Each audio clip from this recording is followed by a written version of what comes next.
going on YouTube? This is Wawa Echo. My name is Zach, and we are here for the SmackDown Survey for October 24th, 2017. This was an overall pretty good SmackDown. I enjoyed it, especially following a really good Raw Monday night.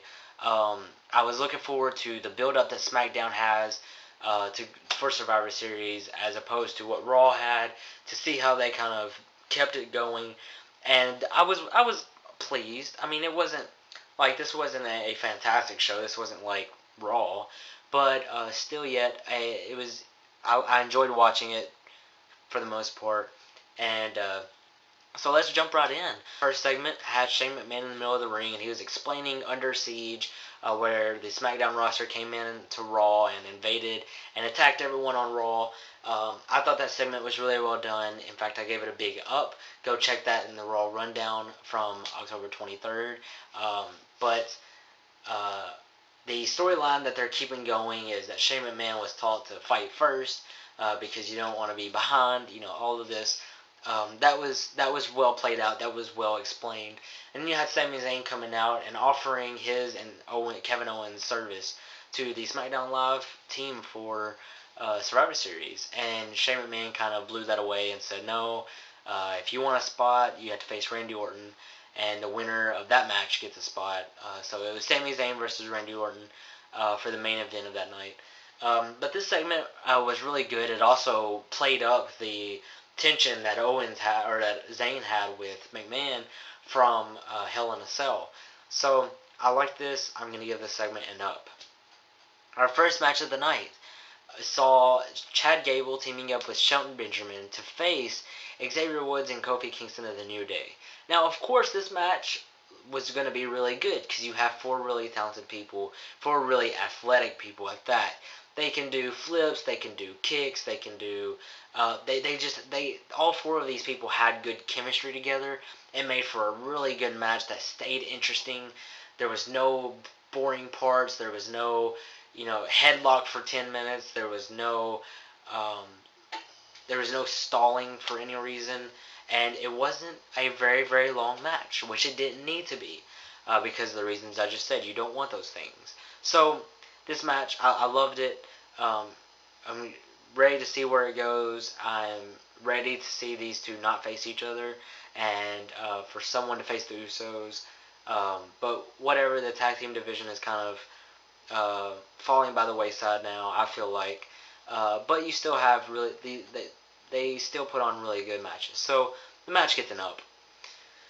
And we're followed by that with the Fashion Files edition of Fashion Dogs. For one, I didn't understand the title.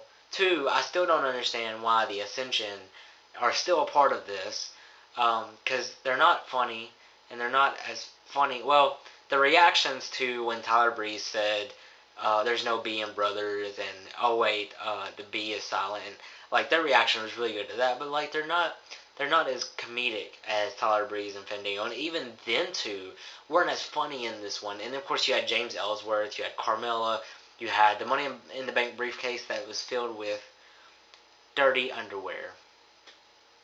This segment wasn't that great for me, and I enjoy their segments usually, but this one is getting a down. Next, we have Shane McMahon and Daniel Bryan in the back, and they're talking, and Daniel Bryan is saying, you didn't consult me before you went over to Raw and invaded them, and Shane McMahon says, I'm the boss, and what I say goes, that's in my job description, and Daniel Bryan says, well, I'm just giving you advice because that's in my job description, and you're feeling this tension between the two, and it makes you wonder where it's going, because, I mean, it's not too predictable yet, and I think it might eventually, but like, I wonder where this is going. Is this heading for a match, even though Daniel Bryan isn't cleared to wrestle and probably will never be in the WWE? Or is this leading to Daniel Bryan turning on SmackDown Live? So I'm ready to see where this goes. I'm excited to see where this goes. And, of course, 4 weeks until Survivor Series, so there could be a lot of build up there. So I'm giving this segment an up. And then we have the United States Champion Baron Corbin facing off against Sin Cara. And last week you had Sin Cara humiliate Baron Corbin, our United States Champion, in a defeat by countout. So I wasn't ready to see this match until the ending. I wasn't ready to see this. I was really hoping they'd do something different, and they did something different. For once, they finally made Baron Corbin look like an actual heel and look like a monster. Looks like someone who doesn't give a crap. He's set for someone who says he doesn't give a crap. He often gives a lot of craps because he doesn't just go off like he did in this match. Most of the offense in the match was by Baron Corbin, and any offense that Sin Cara had wasn't like never kept Baron Corbin down, and so you had Sin Cara winning, but only by disqualification. Now I think Baron needed the win, but I think he more so needed something to build up his credibility, and this match did it. And so he just said, you know what? Forget the rules, forget the referee, forget Sin Cara's face as I just pounded in, and he lost by DQ. But it was very well done. And then he took Sin Cara out of the ring and gave him an end of days. So he made him look like the person, the heel that he should be. So they did this right. I hope they don't mess it up. I hope they continue doing something like this in the future, because I mean he's champion, man. Just start treating him right now. It's about time. But this match gets an up because of its ending. We have Jinder Mahal come out and cut a promo responding to Paul Heyman and Brock Lesnar. And I'm sorry, but who's going to really compete with Paul Heyman? And like they're already bad on the mic. The Singh brothers and Mahal, they're already bad on the mic. They just suck and no in-ring ability. And so and now that they're up against Paul Heyman, it makes them look even worse. It makes them look like they don't even exist because Paul Heyman is that much better than them. And Paul Heyman, I can see now, and Brock Lesnar is going to carry this feud. But again, I don't like Mahal's segments, and it's not because of any other reason except he sucks. Like if he had in-ring ability, like for instance, I love someone like Kevin Owens. He's a heel, but like I love to hate him because he's good in the ring and he's good on the mic. He's good at what he does.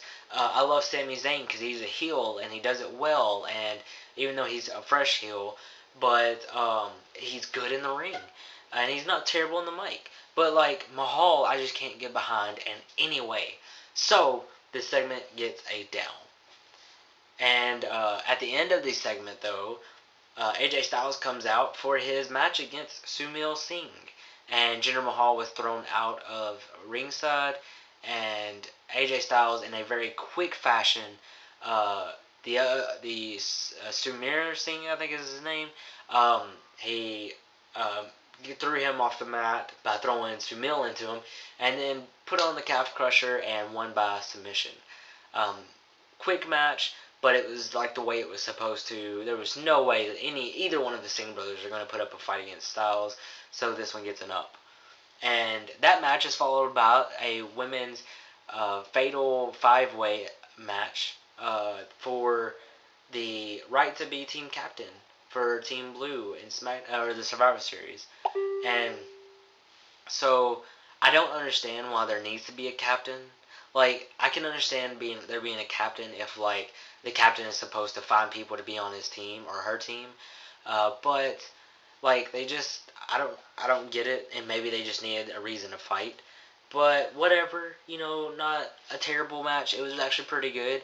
And, for the most part, it was because they can't do most of what they did in a normal match because they spent most of the time on the outside. But I was okay with that because they gave us something different from the women, except for Tamina. Tamina only knows 2 moves, the Samoan drop and the super kick.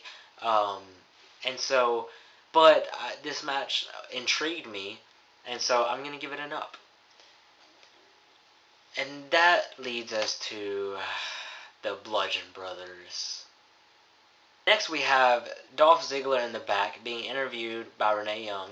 And he's talking about the catchphrases, people being a catchphrase, people being just an entrance, whatever. Of course, interrupted by Bobby Roode, who challenges him to a match. Next week, a 2 out of 3 falls match. And, of course, it's accepted. It's set for next week. I'm not interested in. I haven't been, and I'm not interested in this feud. I'm not looking forward to the match next week. And like I was thinking about it though while watching this segment, I was like, you know how some things just click. Like they don't have to make a ton of sense if you have two really good people, and I believe we have two really good people. That's just my opinion though. Dolph can be good, with what he's given, and Bobby Roode. I mean, I don't know how great he is in the ring. He hasn't shown his potential yet, I don't think. Um, but he has a lot of fan hype, but for a lot of things just click. They just happen. They don't have to have a lot of story or build up to them. But Ziggler and Roode just hasn't clicked yet. It's like they want it to click, but it's not. And when you have to force something, usually it's crap. So um, that's just the way I feel about this one. Not interested. This one gets a down. Then we have the main event between Sami Zayn and Randy Orton for the right to be on Team Blue for Survivor Series. And this was a good match. I enjoyed this. It had great action, and you had Kevin Owens come out at the end, and a lovely finish. I love this finish because last week there was a tag team match. It was Shinsuke Nakamura and Randy Orton versus Kevin Owens and Sami Zayn. And Zayn picked up the victory for his team by low blowing Orton and then delivering his finishing move. Well, after Kevin Owens came out and provided a distraction, Randy Orton actually gave Sami Zayn a low blow. And then it's so funny because he was just sitting there with his face like that and like laughing at Kevin Owens and delivered an RKO for the 3 count. Beautiful way to end the match. I thought it was fantastic. I didn't expect Randy Orton to win though. Given that obviously I want him to. I mean, he's one of my favorites. I like Randy Orton. And I think he's good for the team. But I have a feeling Sami Zayn and Kevin Owens, Kevin has his match next week, but he'll probably lose. And I have a feeling they're going to try to weasel their way onto into the match anyway, even though they lost. So I'm interested to see where this goes. Randy Orton being number 1 on the team. I think Shinsuke is going to join him next week, but we'll see how that all plays out. Well, that almost ends our show, except we conclude with Daniel Bryan and Shane McMahon again with some tension in between them. I'm not going to give that an up or a down, but because I already said the reason why I gave them an up earlier. I gave them an up because it's building to something, and I don't know what it is yet, but we'll see how that plays out. But I will give a special down to the constant reminder, and I'm talking like every break they had, they kept telling us that we're expecting retaliation from Team Raw, and security has been beefed up. Like it was constantly all through the night. It got boring. I was tired of hearing it. So a special down goes to that. But that concludes our SmackDown for this week. We finish off with 7 ups and 5 downs. And even though the ratio seems like it really was kind of an even show, I still liked it. SmackDown was pretty good for me. I'm looking forward to next week's SmackDown for the most part to see how this continues to build up. Parker will be here for your Raw rundown next week. I'm excited to have him back and back on doing the Raw rundown. And so if you are interested, click subscribe. Even if you're not interested, I promise you click subscribe and we won't fail you. But click subscribe to keep up with our content, to see the Raw rundown, to see the SmackDown surveys every week. We love doing those for you guys. Like our videos if you like them, and comment if you have anything you want to say. If maybe you disagree with us or you have something that we missed, you just let us know. We'll also have our TLC reactions and aftermath and whatever else pertaining to TLC. We'll have that out whenever Parker gets back from his vacation, and we're excited to do that as well. So that's all I have for you guys. I'll see you next week. Peace.